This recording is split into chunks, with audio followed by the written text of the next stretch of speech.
All right, so in a recent X post, Michael Saylor, the executive chairman of strategy, wrote, Bitcoin is a swarm of cyber hornets serving the goddess of wisdom, feeding on the fire of truth, exponentially growing ever smarter, faster, and stronger behind a wall of encrypted energy.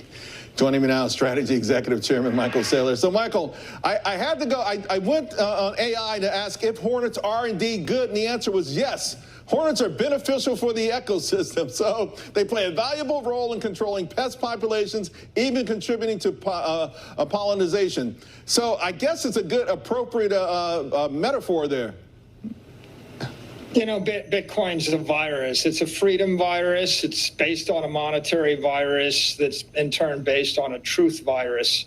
You know, and we think of it as a swarm creature because everywhere in the world, there's someone that's supporting the Bitcoin ecosystem with their electricity, their computer power, their political power, their economic power.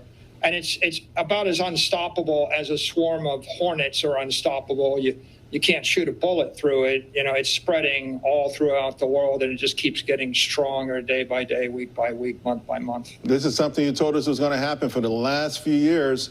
Now I gotta ask you though about the Bitcoin yield. I saw on your website 4.4% Bitcoin yield this quarter, 25% year to date. Those sound like very lofty numbers, but what does it even mean to folks out there?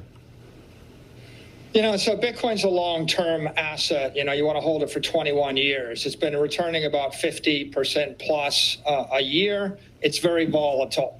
Believe it or not, there are a lot of people that want 2x Bitcoin. They don't want the Bitcoin return. They want 100% return.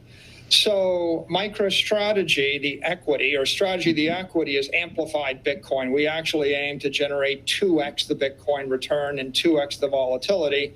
And the way we do it is by issuing credit instruments. So believe it or not, there's someone that would like to get double the money market return or double the yield in their bank account. So if we give them 9%, we've doubled their bank account. We've kind of beat the SOFR rate by 5%. But, you know, Bitcoin's returning 55%. So if I take the 5% boost and I give it in a short duration treasury instrument to credit investors, the other 45% goes to the equity investors. That creates Bitcoin yield. Wow. Okay.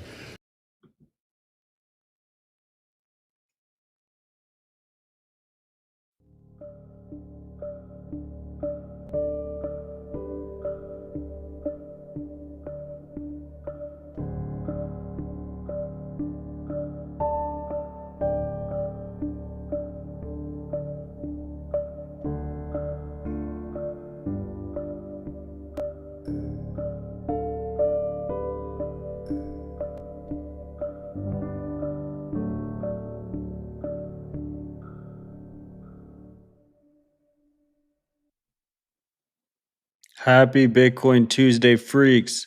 It's your host, Odell, here for another Citadel Dispatch, the interactive live show focused on actual Bitcoin and freedom tech discussion.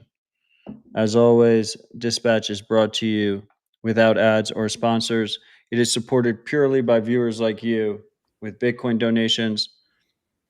The two most common ways of supporting the show are through Fountain Podcasts, an app you can find on your favorite app store.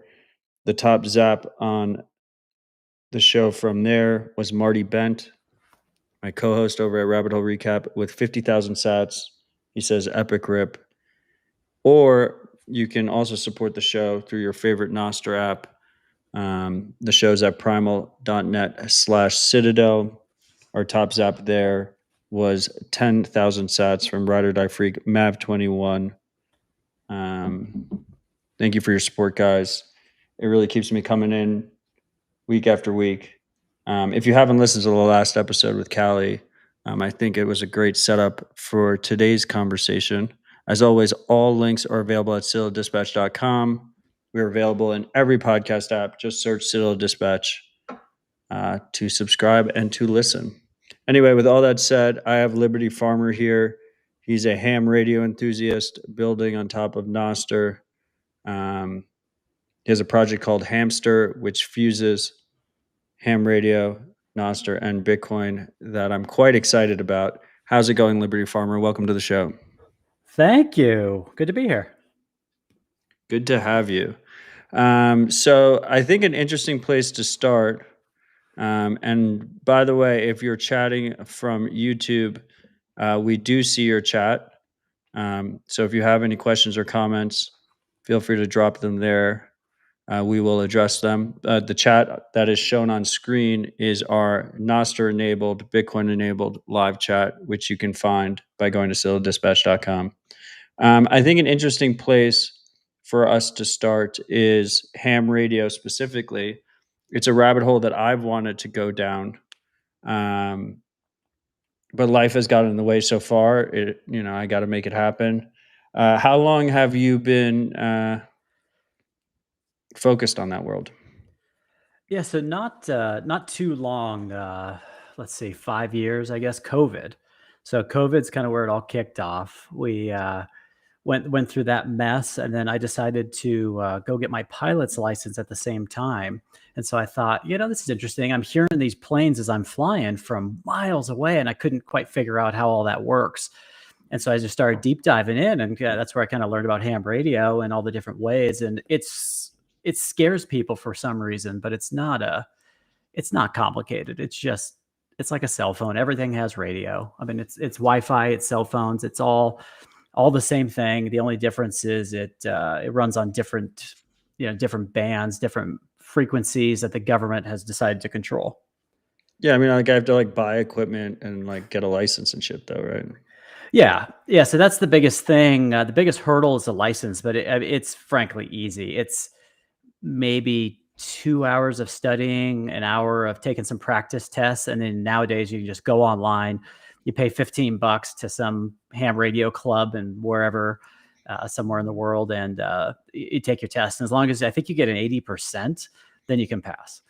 So it's not. And the test is just online. It's an online test or in person? Yeah, it's kind of weird. It's they make you do some extra hoops. So it used to only be in person. That was an FAA requirement. And then what I guess they did is during COVID, I think, was actually when they started switching to virtual tests. But they make you go into this weird room with these other people, like a Zoom meeting, but you have to show your desk that it's clear, no cheating. You have to pan around your room. It's kind of weird, almost like you're being monitored in class. But you have to do a 360 monitoring thing, with your phone. You have to have two, one has to be on you the whole time in addition to another webcam. One, I think, points at your desk, if I remember right. So it's this weird, think of any kind of government intervention in ruining a process. That's what it is. Well, they probably want to make sure that you don't have an LLM or something up in the window at the same time. Yeah, I'm kind of thinking that's what it is. But it's ridiculous. Like I said, it's not hard. I mean, the basic there's 3 levels in the United States of ham radio licensing. I'm the second of the 3. The third one is I probably will never go for it. It's crazy electronics and hardware and just all this extra stuff. The first one, though, it gets you onto basic kind of handheld style radios, walkie-talkie style. I mean, you can use it with other types, but that's kind of what it gets you onto. And that's, like I said, it's a couple hours study. I mean, we're not talking, getting your nuclear physicist license here. Okay. Yeah, it is. I mean, it's something that I've wanted to do, but I haven't made it happen. There is this conversation will be the motivation I have to actually make it happen. And the next time we'll have you on, I'll be a ham radio enthusiast myself. On the equipment side, what are you looking at for capital cost of equipment? So you can get started with a handheld, like I said, picture a walkie-talkie. A handheld ham radio is going to run on VHF and UHF frequencies. Picture old TV stations, same technology, same antenna structures, everything else, same frequencies. You can literally go on Amazon and pick one up for $20. So that it's not this big barrier to entry. The question becomes from there, what can that do? If you're in the middle of nowhere, not much. The shitty Baofangs or whatever. Exactly right. So my first radio was a Baofeng. It was I think at the time it was $14 on Amazon. Okay, I already own a bunch of those. Well, there you go. So you're already I just halfway there. don't know how to use them, but Yeah, okay. the biggest issue on VHF and UHF is, especially out of a handheld, is power. They're probably going to be 5, 6, or 10 watts. It's not a lot of power you're outputting. They have, line of sight only, pretty much maybe 5 miles, maybe 10 if you're lucky. But that's perfect for an emergency, for communications. The great thing is on VHFs, especially, all around the country and world really, but all around the country, ham radio clubs have set up repeaters, like on mountaintops, on cell phone towers. If you're in the Midwest, maybe like at a farm on a big tower or something. And so that allows you to kind of access that repeater, and they're free. I mean, I don't know of any repeaters. I think they may actually legally have to be free, but you can take that Baofeng, and if you're within 4 to 5 miles or even 10 miles, you can hit that repeater and then go, 30 miles, 50 miles. And so that's kind of how I got my start. Okay, awesome. So just just for some context here, I often hear from people like, "Oh, Nostr's too complicated," blah blah blah. And one of the things I always say to them is, "Well, ham is more complicated, and I feel like it kind of offers a lot of the same goals." But let's talk about Hamstr. Let's talk about this fusion of ham radio and Nostr. What are the goals of the project? What are we looking at here? Yeah, for sure. So I discovered Nostr, I don't know, maybe 2.5 years ago. I left Twitter, X. I was just constantly getting in battles with people and these nonsensical waste of times and bots and everything else. So I discovered Nostr, and it's such a better vibe. And I started kind of wondering, like, well, how can I contribute to this? And I have not a lot of programming skills.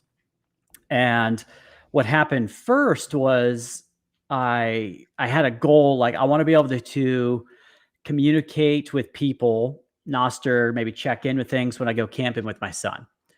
And so that was kind of how it all started. It was just like, hey, let's figure out a way I can use ham radio to communicate. And so I went over all these programs and looking at stuff, and it just wasn't there wasn't a good way to do it. So I was like, well, fuck it, I'm going to do it.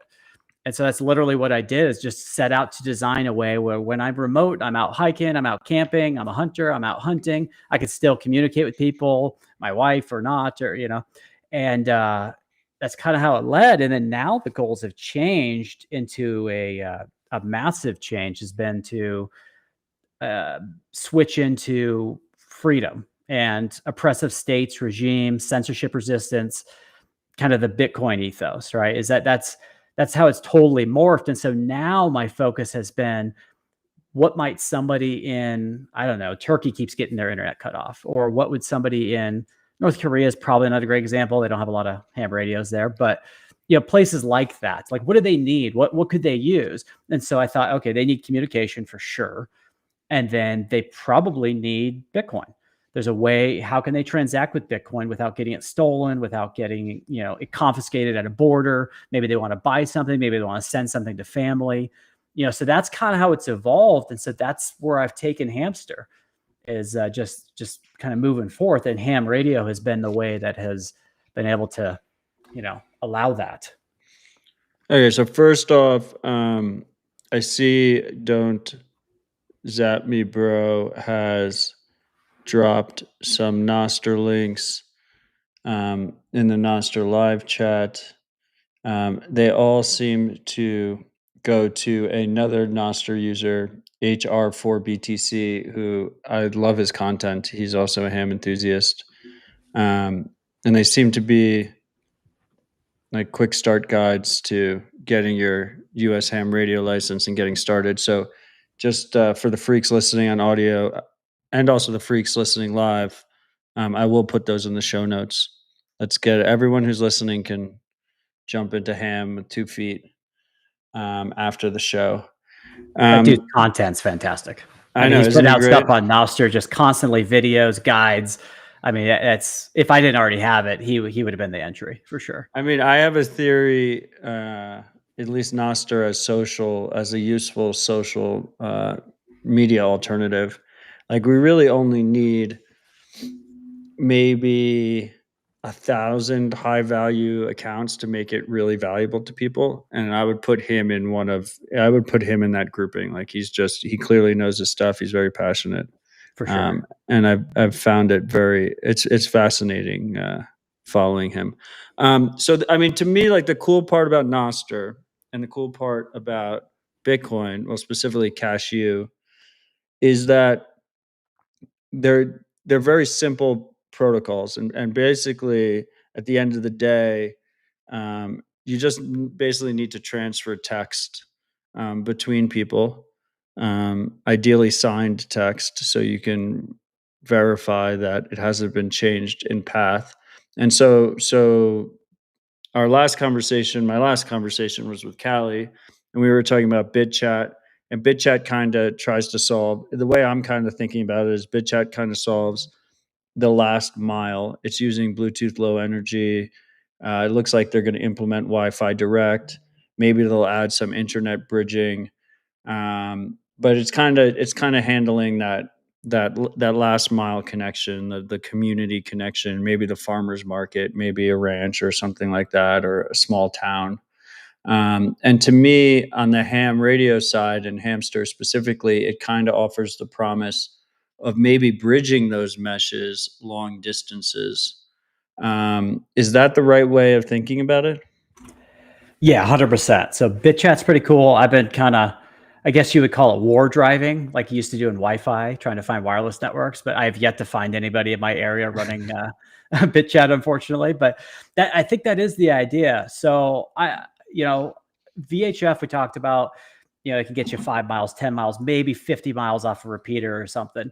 Ham has different frequencies, and high frequencies, HF bands, is where I've spent most of my time and trying to develop for. They're slow as hell. They're horrible. Like take a 56K modem, divide it by like 30, and that's the speed that you're transferring at. But I've been able to successfully send notes. And in fact, I zapped somebody on HF radio from 200, I think I was 227 miles out. That's awesome. So, and that's actually short. Like, I mean, I've talked to people, around the world. I talk to people in Russia all the time on HF bands. And so I just haven't been that far. Like the next time I go 500 miles, I'll bring my stuff and I'll test it.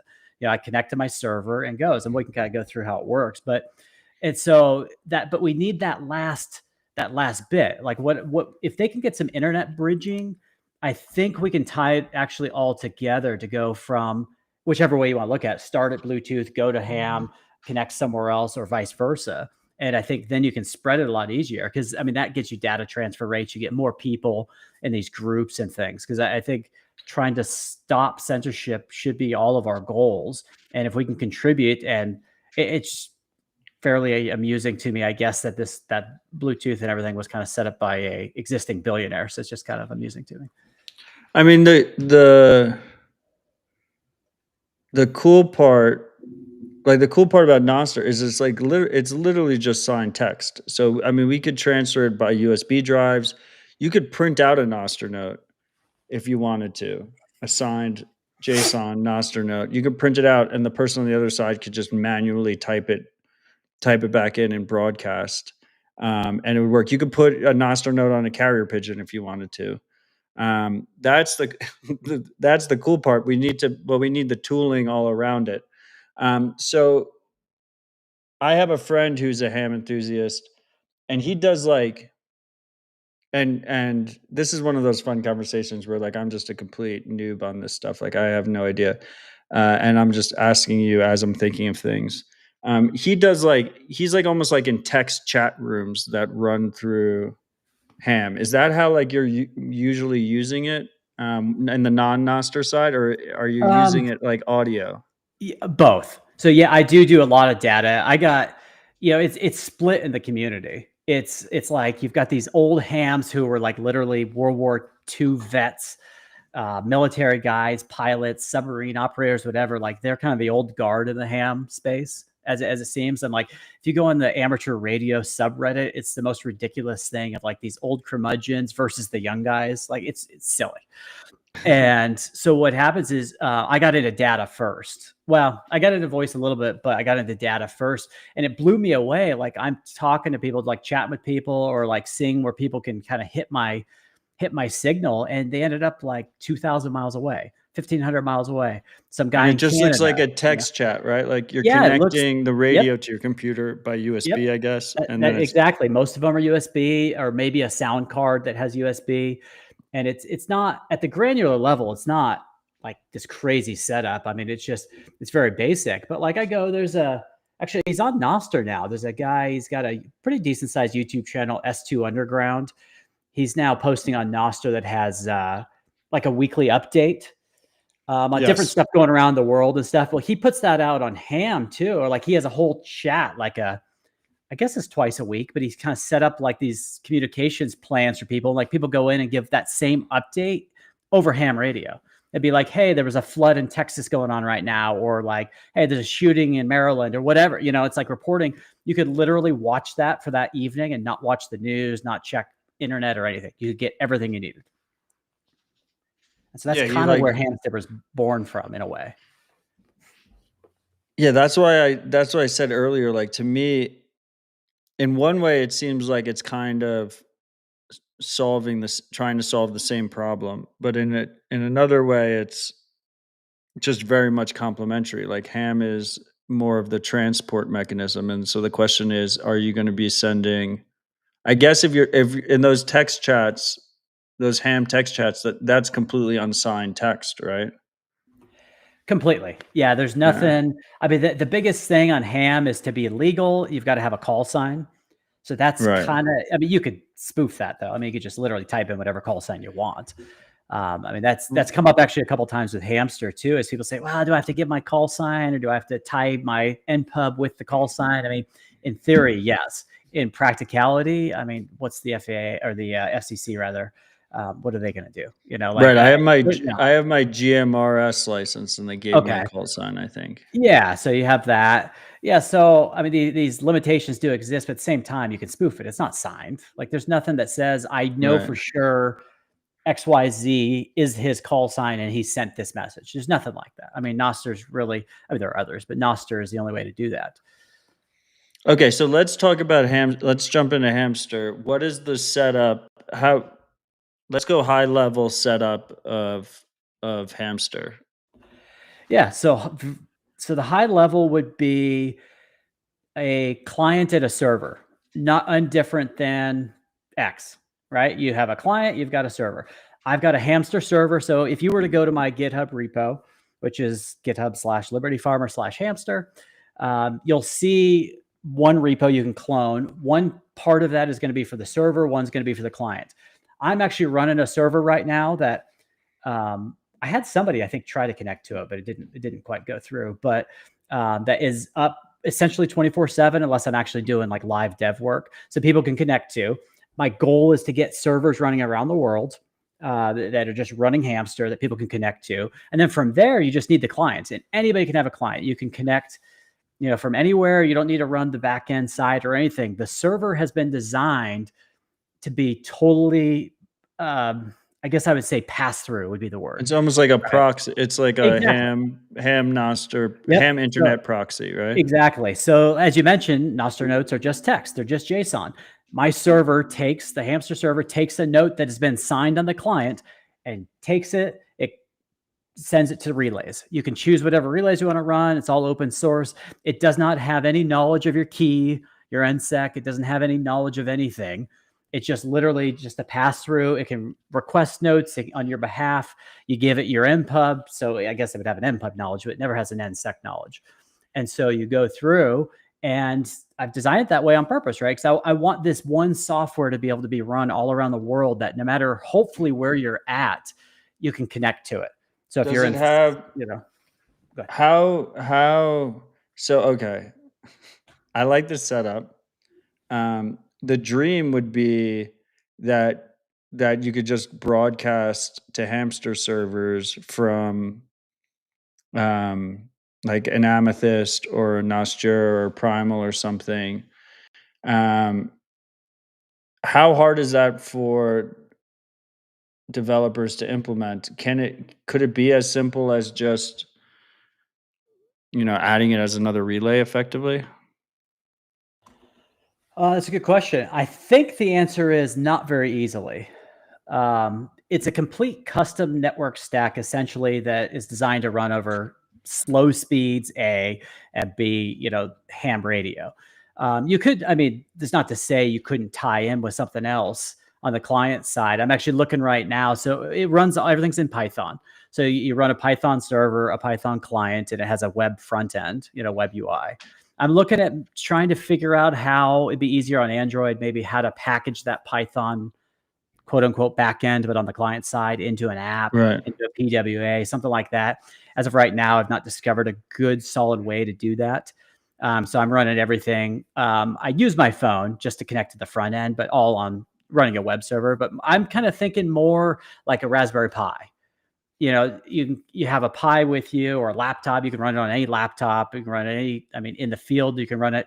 I'm working on some hardware ideas. I don't think we'll be able to do anything lighter than like a small Pi. There are some other boards, but that's probably the minimum. We're talking about on the client side, right? Yes, on the client. Yeah, you've got to, as of right now, at least, you've got to have a way to talk to the radio. And there is Bluetooth. So I'm actually working on right now a Bluetooth test that you could, in theory, I'm doing it for my computer, but you could run in theory from your computer straight to Bluetooth to a radio. There's a couple of new radios that came out that run Bluetooth. They're essentially just serial ports. So I'm testing that out, hopefully this week. But other than that, you've got to have this tie-in.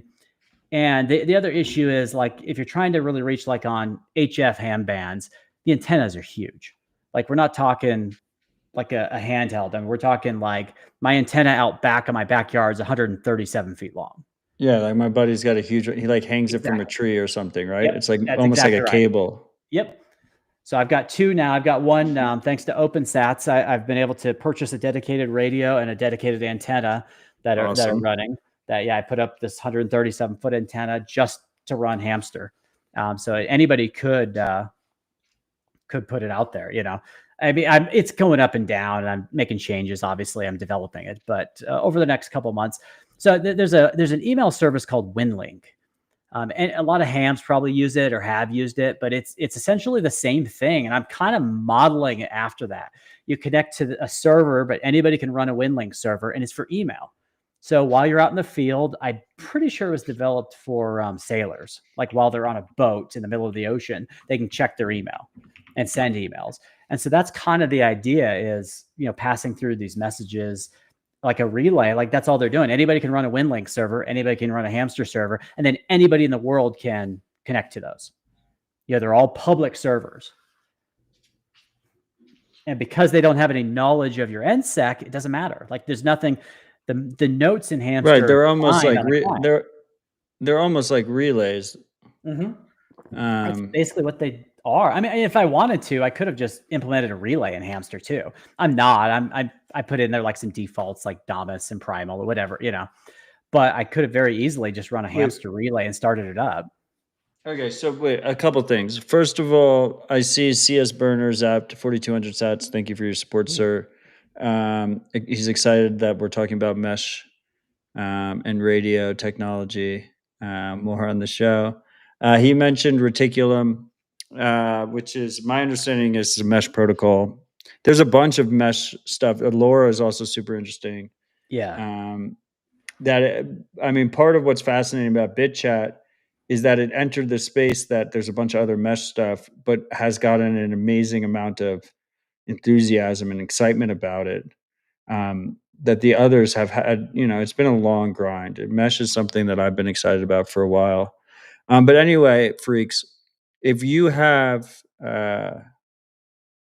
if you know someone that is very knowledgeable about Reticulum, and you want to hear them on the show, an introduction would be helpful. A warm introduction would be helpful. My contact information is at odell.xyz.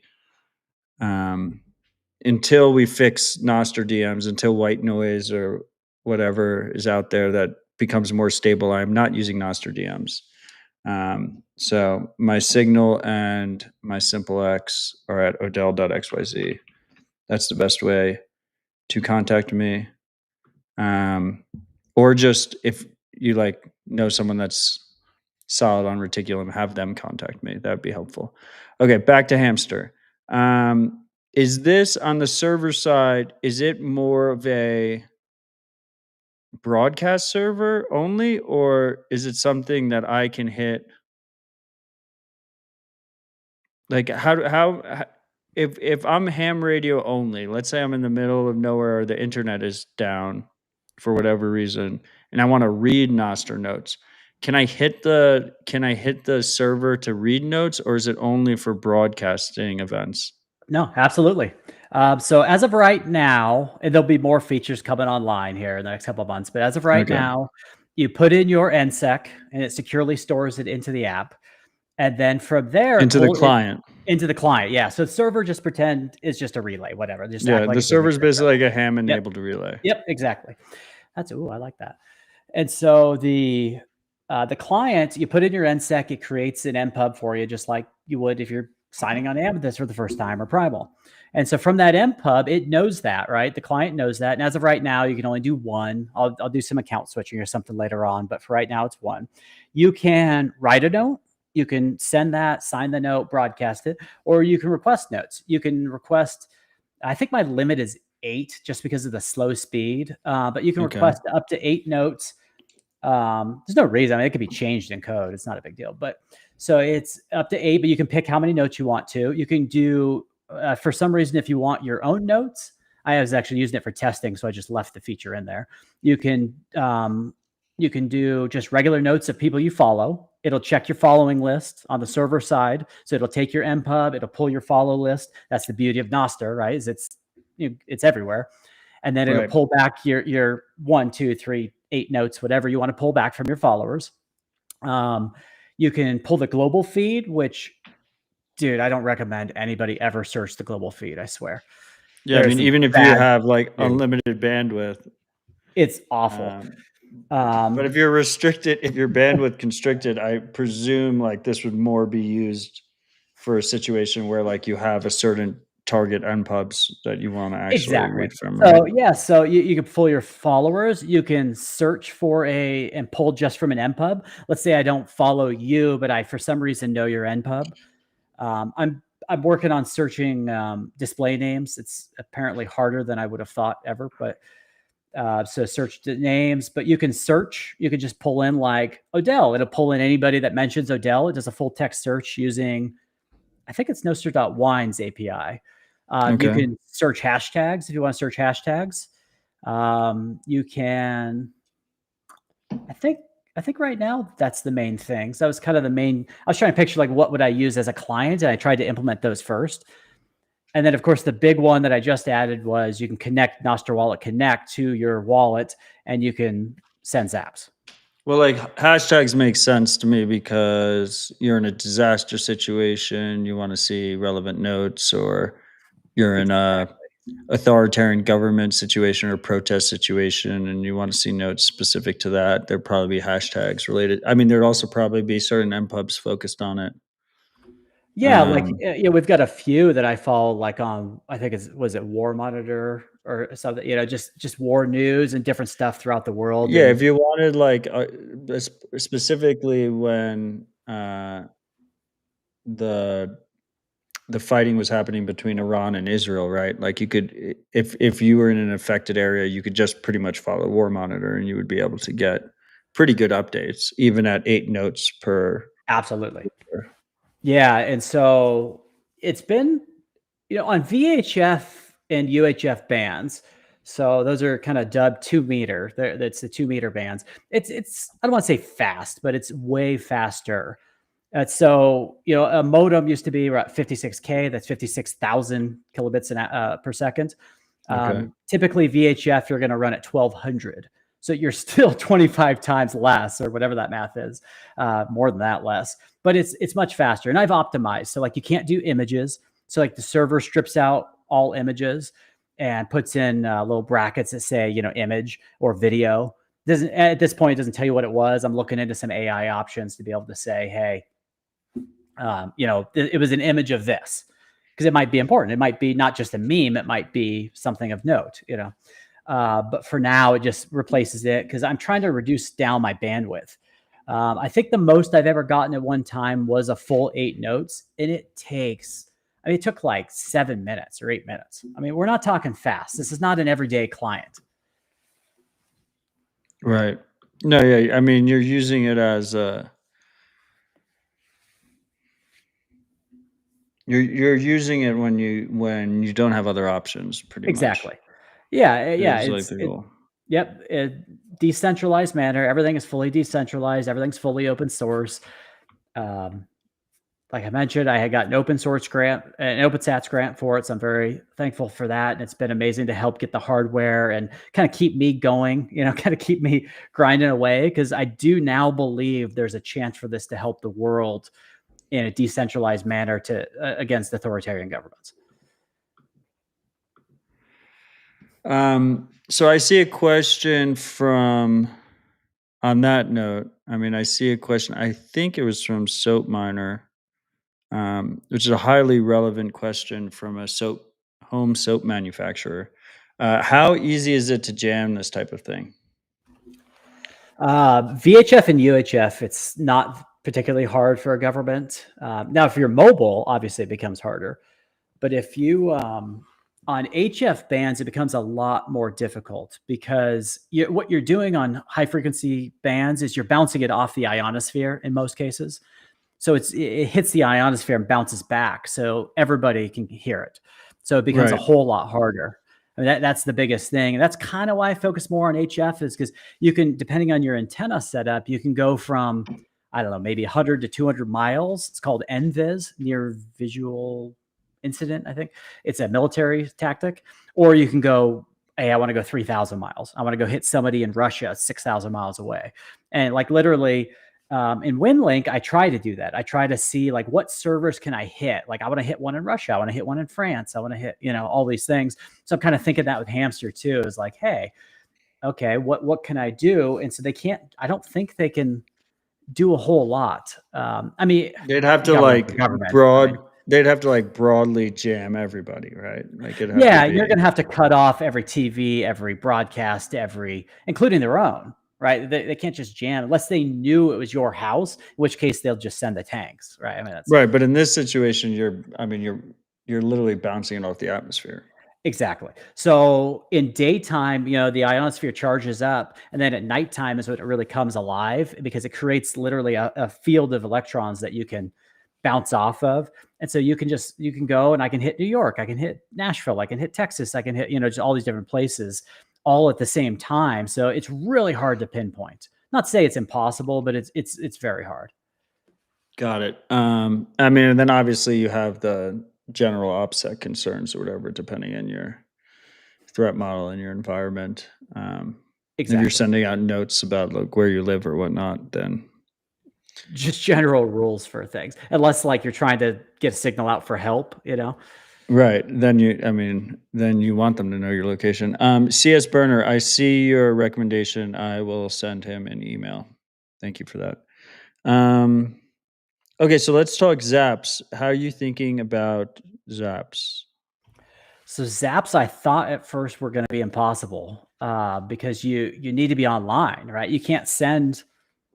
You got to have a Lightning node. You got to have a connection to that node to send. Then along came in the last year, maybe whatever it's been, the Alby team, the Nostr Wallet Connect.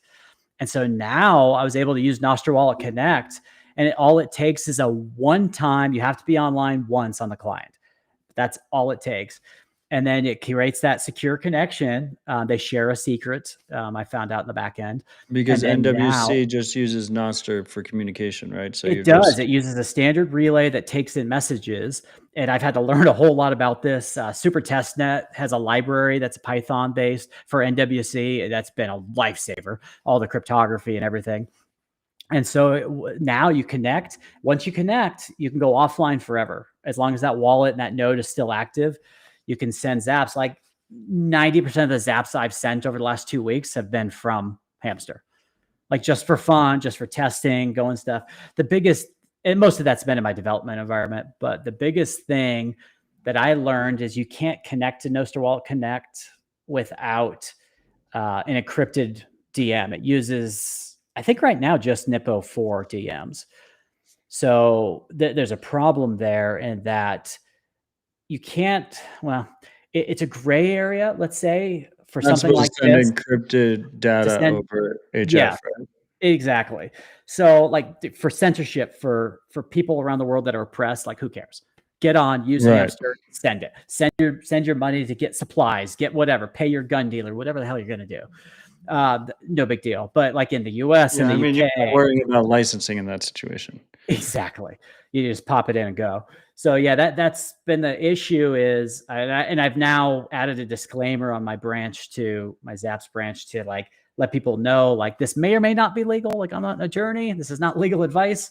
Um, I've sent a few. It's I think a gray area because you're using private keys. You're not necessarily encrypting the payload in that same way to hide the message like an So, opponent might. so hear me out. I think actually Cashew could be a really good use case for this because Yeah. Cashew is, I mean, you're effectively just sending a bearer token. You're sending a private key. Now you have the issue that someone can man in the middle of that, but they have the capability of locking it to a specific npub. So I don't think it's encrypted in that situation. I think it's just I text. believe it's encoded, not encrypted, and encoded Yeah. is completely legal. Like Hamstr uses encodings. There's nothing there. So yeah, I think that is the biggest issue is if you're sending a note or go into a relay, like somebody could absolutely just swoop that and take it. Right. I've done some testing with it on a separate npub just to test out, and it absolutely is a good way to use. It's in my roadmap is to add Cashew. I just didn't understand how it worked. And frankly, it's easier to send it offline. Like I was pulling up I think it's .space or whatever it is that has the PWA that you can go in and just hook up to some mints, send some sats. So I did some Yeah, offline testing. npub.cache. Yes, that's the one, and it worked fantastically. So that's going to be a way I'm going to go in the future too. Maybe have both. Like if you want to send this way, great. If you don't, great. You can use Cashew. I'm just not sure if it's something I just make I make a box that just paste in your Cashew note and send it, or if you just want to paste that into a regular note. Yeah, you could just copy and paste a token and Yeah. I mean, I remember a couple of years ago, uh, NVK is a ham enthusiast, and he sent a Bitcoin transaction from Canada to Texas. Yep. And what they did was they just sent the private key, so someone could have just taken it. Oh, that's Um, interesting. Okay. but So wow. there was no one watching it, and the reason it was because the alternative, the assigned transaction was too large, I think, and the private key was smaller. But Cashew opens up a lot of interesting possibilities here that is probably a lot cleaner. That was like an on-chain Yeah. private key. Yeah. Cashew opens up a lot of options here, particularly because you can lock it to an npub, and because we have the open Nostr contact list, basically, of npubs. And then in that situation, you wouldn't actually need a separate online Bitcoin node, which, depending on your situation, I mean, particularly if we're thinking about situations where internet is brought down or you're in an authoritarian environment, that could be and you're relying on Hamstr for actual communications or transactions. I mean, that could be a pretty big hurdle for people. Yeah, I mean my roadmap shows, and like my next 6 months is Zaps, on-chain Bitcoin, and Cashew. I want to give people the flexibility to be able to do whatever they want. I've been testing some on-chain stuff using an offline transaction from Sparrow Wallet. It makes it really easy, especially if you're on a laptop or a desktop. You just copy and paste it in, and basically my server is going to detect that it's a Bitcoin transaction. There's no danger there because it's signed on the client. It's signed from Sparrow. There's no issue there, and the server will broadcast it using, for now, probably mempool.space has an API where you can broadcast a transaction. So you'd be able to construct it locally on your client, send it over ham radio in a very easy way, and then the server will broadcast it. That's awesome. Yeah, I mean, I just think there's a lot of possibilities here.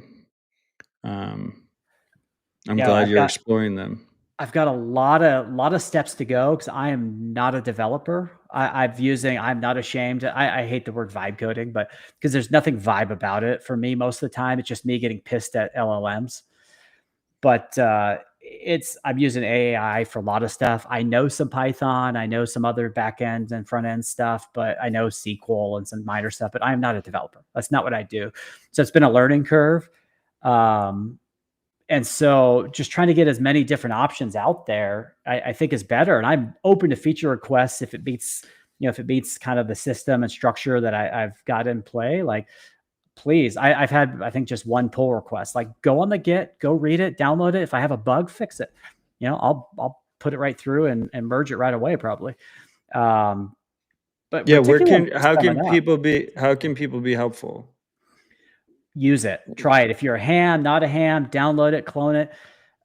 Give me ideas, give me tips, give me features. I fixed most of the bugs I've found, but I'm sure there's a ton out there.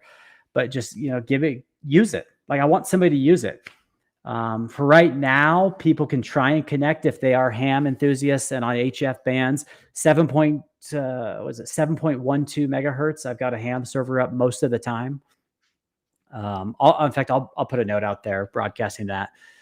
It goes up and down just depending on what I'm doing, with the server, if I'm making upgrades and whatnot. But it's up there most of the time, and it should, in theory, take their MPub and do whatever they need to, and I'll see my radio kick in. Right now there's no authorization. That's actually next week, getting authorization in a decentralized manner. Probably you send some sats to the server address or something, and it gets you in. But yeah, I want people to use it. I mean, threshold wise, like for this to be actually useful, we probably only need like 10 or so servers that are up there. I think, so my regionally goal, located, right? Exactly. I'd like to see a couple on HF in the US, a couple in Europe, a couple in Asia. On VHF, UHF, I'd like to see a lot more. Maybe 20 in the US, 20 in Europe, 20 in Asia, maybe more. But on HF, that would do it. Like 10, 15, 20 servers globally, you would probably always be able to connect to one. I can't imagine you wouldn't be able to. It only allows one, the way ham radio packets work, you can only have one person on at a time. That's a key limiting factor, is if you're connected getting stuff, nobody else can. Yeah, it's just not. There's no way to do that on that frequency. You're tying up the frequency around the entire world. That's why you need the authentication, right? Because otherwise it's like the DDoS factor. Yep, that's exactly right. I started work on that today and tonight, actually. I'd probably have it done by the end of the week, some sort of decentralized authentication. I think I've seen like 5 times. So Reticulum keeps coming up a couple times in the chat. So I want to talk about Reticulum, if that's all right. Yeah, if you're knowledgeable about it, do it. I am. So that's actually my new branch, is going to be Reticulum Network.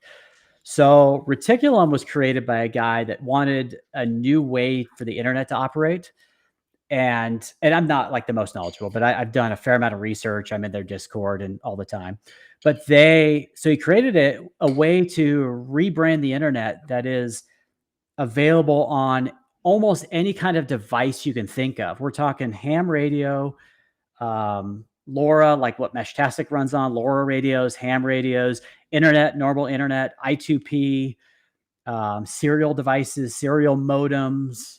Like if you can think of it, essentially, you could either do a custom or there's already an interface for it. And you literally just set up a modem. You can set up a fast modem, a slow modem, internet. You can set up radios. You can set, you name it.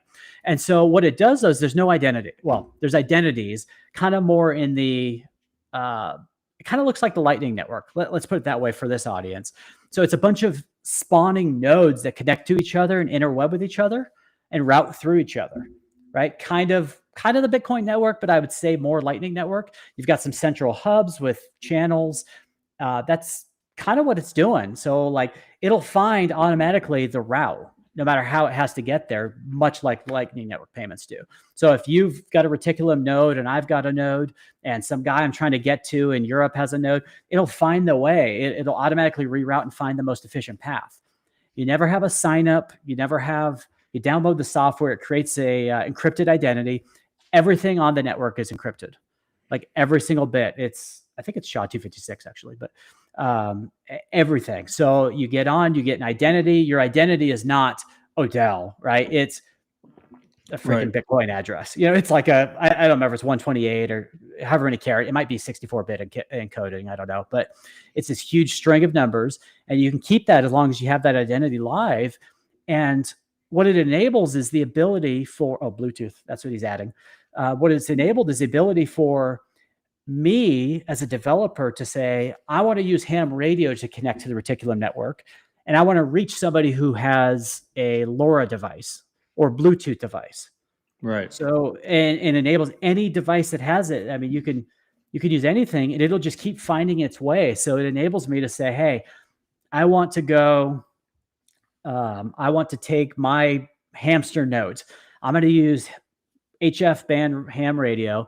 I'm going to send this note to that ham radio. It's then going to send to, across the internet to another guy who's then going to do, a Bluetooth device on the other end of the Reticulum network or whatever, and 10 steps in between. So like if my server, in this case, you could have one server around the world. You could have one Hamstr server. So like I can connect to a Reticulum node on HF instead of a Hamstr server. Let's say I'm in the US, I'm connecting to one in Europe. I connect to that. It then uses some other protocol, some other interface to go to somebody in France, which then goes to somebody in Africa. And then they use ham radio to get to somebody in Asia. And then Asia uses LoRa radios. And then the Hamstr server is sitting at the end of that LoRa radio. Like that is absolutely feasible. That's fucking awesome. That's the future. It's amazing. That is absolutely the future as a way. In fact, I think like the Reticulum main manual, I think it even says like, I built the internet that it should have been, or the internet that we want to live with, or something like that. I mean, so that's where I'm going. The biggest hurdle for me is, again, that freaking this insane legality thing of sending encrypted messages, because everything is encrypted. However, you're using a private public key pair to do the encryption. You're not hiding a message. So if that makes sense. So like the FCC guidelines are very clear. You cannot encrypt to obscure a message. Like you can't say like, hey, I'm going to attack this country and then encrypt it. You can use potentially private public encryption though. It's really I don't want to say it's new, but it's new enough where it hasn't been litigated. He believes, the creator of Reticulum Network believes that it's legal. And so I'm kind of operating on that. So my phase that I launch, I have a roadmap now tonight. I'm going straight into Reticulum Network. So you'll be able to connect to any interface that Reticulum can use and anywhere in between. So like it could literally be, everybody has a node. You could run a node, even though you're not a ham. I can connect to my node that has ham, and then it can get through you using the internet, LoRa, whatever means it needs to find a way out, right? Like it could use any possible connection to find a way to the final Hamstr server. That's what I want. That's my goal, is to figure out how to use Reticulum to get there. That's awesome. Okay. By the way, freaks, that's reticulum.network is where all the information is for that. I'll also put that in the show notes. And I see CS Burner zapped another 2100 sats. He recommended someone I should reach out to have on the show to go deeper on that. But it seems like a really interesting fit for Nostr. Oh, absolutely. They've got some other really low bandwidth type protocols and apps for examples and things. And I mean, I think Nostr fits right in there. I also see a zap from Soap Miner. He zapped 21,000 sats. He says he's following Liberty Farmer now and will pay more attention to this. Obviously, an easy link to follow Liberty Farmer will be in the show notes as well, but I encourage you all to do that. Before we wrap, I want to cover a little bit. I feel like we didn't necessarily hit it. On the server side, what does that setup look like on the server side? Yeah, so it's anything for Hamstr specifically. Yeah. Anything that can run Python can run a server. Now, obviously, you need a hardware ham radio to connect, obviously. But it's just like the back end stuff. Like I could run it on a Raspberry Pi. It's very low power. It probably takes 20 to 30 megabytes of RAM. I mean, like nothing. It's tiny in the grand scheme of things. You just have to be able to have a way to interface your ham radio with the server. USB is the most common these days. A sound card, something. Got it. Okay, awesome. Well, if this project interests you, if you're a developer, if you're a ham enthusiast, if you're just a Nostr enthusiast, it sounds like Liberty Farmer could use a lot of help getting this vision off the ground. I assume the best way for them to contribute feedback or potentially code or whatever is through the GitHub repo, correct? Yeah, either hit me up on Nostr or just pull a pull request on GitHub. Just download it, try it. I don't care if you're a ham or not. Like, look through the code. It sucks. I guarantee it. Like, it's terrible. It's mismatched. I've added features and whatever, and I don't know what I'm doing. So if you see something, please let me know. Put a pull request in. I will absolutely just take a look, and as long as it doesn't break the program, I will put it in. I want help. It's open source for a reason.